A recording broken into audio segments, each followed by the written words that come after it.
Hola mi gente, this is Frankie Negron and you've tuned into MichaelaTV.com. Keep it locked. Por ti, ya he perdido la noción del tiempo, pero conquistarte fue mi. So, I have a really hard job. I know.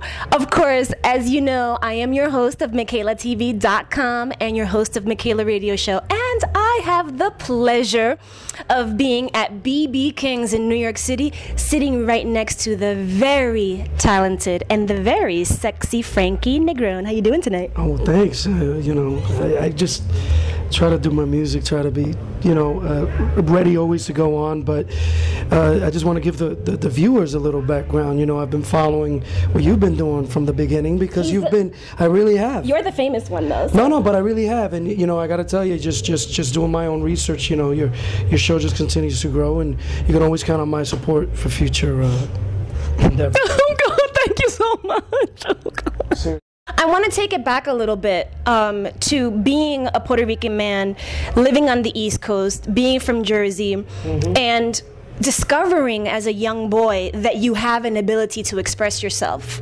through music, through song. Talk to us about that experience for you. Well, that's a great question because that pretty much sums it up for me. I mean, that was my salvation. The discovery that I had, not only a talent for music and a love for music, but to have a family that supported it and didn't try to discourage it. Although they definitely infused in me at a very early age how important school was. Yeah. They were very supportive of my passion. And that is really the reason I'm here. I don't come from money. I don't come from anyone who's ever done this for a living. It was just a want, a blessing, and having a family and friends that really just believed in what I had to offer. When did you open your mouth as a child and discover, oh my God, I can sing? Or was it something where you came out of your mother and you were singing hello when you came out? Pretty much. I think I came out singing hello. For as long as I have a memory, for as long as I could remember, and my parents would testify to this, that I was grabbing the fake mic, like, the water bottle and going around and lip syncing. For me, it's a shampoo bottle. Yeah, for me it was whatever it was, whatever I could grab. Yeah. My dad's empty beer bottle, on the weekends when he was playing his side to side, whatever it was. But I was the one, fake playing the piano on the table and grabbing the empty bottle and just lip syncing. And the lip syncing turned into one day actually trying to sing the note and going, oh wait, that was all right. Sounded kind of good. It sounded kind of good. Let me try the next note. And then figuring out that God had given me the ability to sing, and it kind of went from there.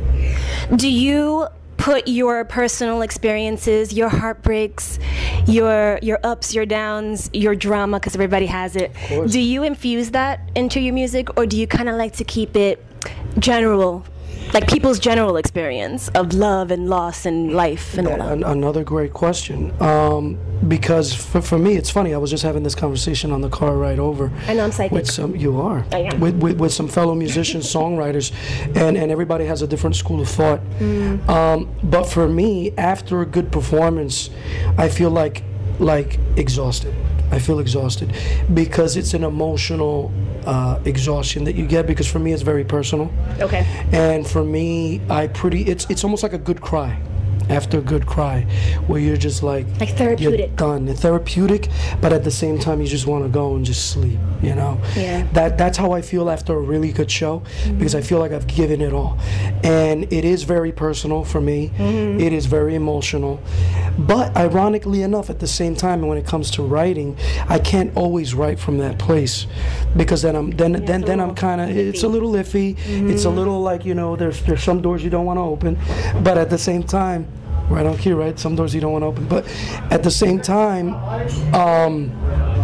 you got to try to put yourself in someone else's shoes. Okay. Because that way, that expands your horizons. I mean, to be able to be a really good storyteller, you have to tell a story other than, your personal story. That's true. You know, and those are the things that I've been pushing myself lately to be able to try to write. You know, I put myself in character. You know, and somebody early, again, going back to that conversation in the car, I was referring to a song that I wrote, and I was referring to myself as he. Oh, okay. Because for me, when I wrote the song, I wasn't writing it from my perspective. I was writing it from a character's perspective. So like, why are you saying he? I'm like, no, because it wasn't me I was writing about. It's not me when I was writing. So you know, those are the things that I've tried to expand my horizons on, and I have great schooling. I mean, I'm personal friends with it's an amazing blessing to have with Paul Simon from Simon and Garfunkel, who's enough said, right? And if I could only write, you know, this much as awesome as he does, then I think I've done all right. He's a true American poet. He is a true American poet, absolutely. And you know, that's somebody that I try to strive to emulate. Impossible, but as long as you reach for that, and you get a little bit. I think the more you reach, the closer you get.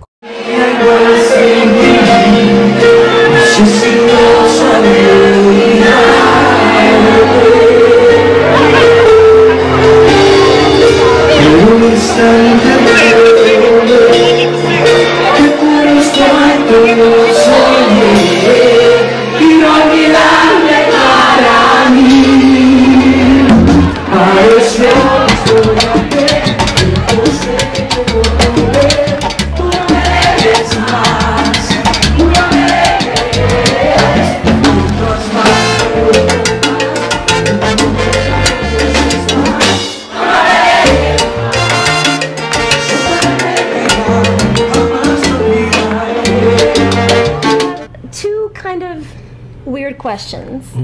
My first weird question is, where did you get your chinky eyes? You have very Asian looking eyes.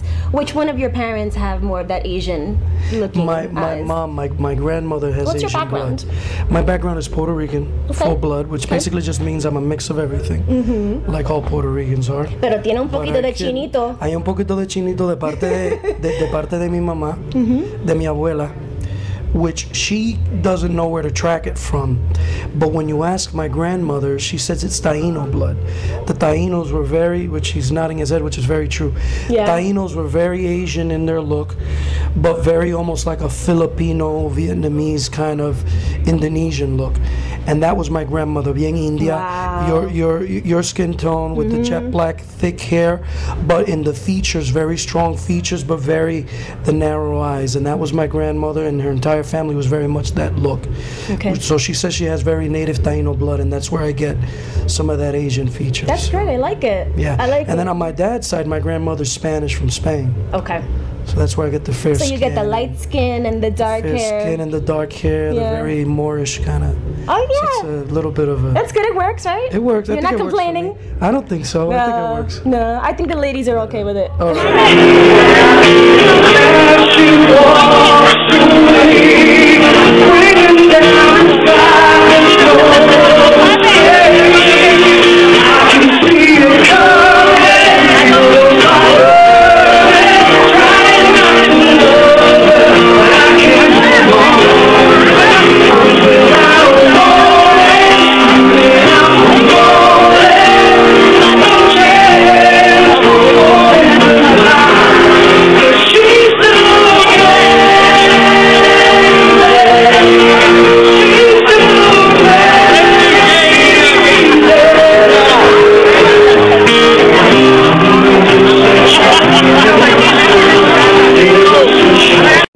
Question. I want to pick your brain a little bit. When you got the call that you were nominated for a Grammy and or Billboard or any of the other premios that you've I want to know what it was really like. I don't want to hear the glossy version. Oh my God, I was really excited. You want to hear when you first found out? Talk to us about what happened. Well, I'm gonna tell you how I found out, because that's even funnier. I didn't find out because I got a call from the label or from the Grammy folks or from my publicist. I got a call from a buddy of mine who picked up the morning paper in Miami, the Nuevo Herald, and there was a section on all the Grammy nominees, and there was my name along with Gilberto, Gran Combo, Tito Nieves, and Frankie Negron, and he calls me up and says, "Congratulations, man." I said, "Congratulations on what?" He's like, Exactly. why you effing with me? So he says, "Why you effing with me, man? You know, congratulations on your Grammy." Now I started laughing. I said, "The Grammys aren't even out yet. What are you talking about?" Grammy nominations. So you were aren't even out completely yet. I was clueless. completely oblivious. I love it. He tells me, "I'm looking at the paper now, man. You got nominated for a Grammy for Best Album of the Year, Male Artist." So get out of here, man. You know, you did. So he's on the line with me, and I freaking Googled it in front of my computer, the Grammy nominations. And that's how I found out I was That's a great nominated. story. I had Now, no idea. what were your emotions? I want to know what happened to you on the inside Shock. when you realized. Honestly, shock when I looked at the list, and humbled. Okay. Because I'm a fan of everyone else on that list. I've interviewed Tito Nieves. I know, I saw that. He's so nice. He's awesome. And he was like, "Make sure you call me on my birthday." So I called him on his birthday. Yeah, That's yeah. awesome.